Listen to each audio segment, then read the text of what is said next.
নিজের বিবি পর্যন্ত আপনি আমাকে চিনবে না, নিজের ভাই আপনি আমাকে চিনবে না, বাবা চিনবে না, দুনিয়ার কোন বন্ধু চিনবে না। এটা আমার কথা নয়। আমার আল্লাহ তাআলা বলেন ইয়াউমা ইয়াফিরুল মারউ মিন আখি ওয়া উম্মিহি ওয়া আবি ওয়া সাহিবাতিহি ওয়া বানি লিকুল্লি ইমরিইম মিনহুম ইয়াউমা ইযিন শা'নুন ইগনি। যুবকেরা দিতে 34,000 আর 11,000 টাকা বাকি আছে। নারে তাকবীর। যুবক ভাইয়া 34,000 টাকা যুবক ভাইয়ারা দিয়েছে। আল্লাহ আমার এই যুবক ভাইদেরকে এই যুগে খালেদ বিন ওয়ালিদ প্রয়োজন, ঠিক না বেটি? এই যুগে হাদির মতো বাংলা করে করে হাদি প্রয়োজন, ঠিক না বেটি?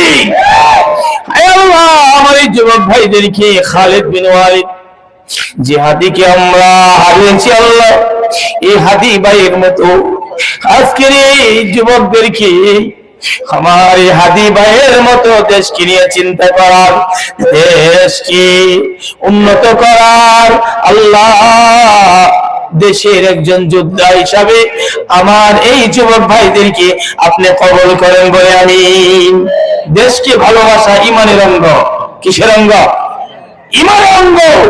আমরা মুসলমান, আমরা ইমানদার, আমরা দেশকে ভালোবাসি, ঠিক না বেঠি? সামনে নির্বাচন আসতেছে। এদেশের মধ্যে যারা দেশের টাকা বিদেশে পাচার করবে, যারা দেশের সম্পদ লুট করবে, যারা দেশের জনগণের ক্ষতি করবে, এমন সরকার আমরা চাই না, ঠিক না বেঠি? যারা আমাদের শাসন করবে দেশ, সেটা যে দলে হোক, এদেশের নিরাপত্তা যেন জনগণ পায়, আমরা তাদের কাছে এমন, আল্লাহর কাছে এমন দলই আমরা কামনা করি। আল্লাহ এমন দলকে এদেশের মস্তকে আল্লাহ তাআলা যেন বসিয়ে দেন। সকলে বলে আল্লাহুম্মা আমিন।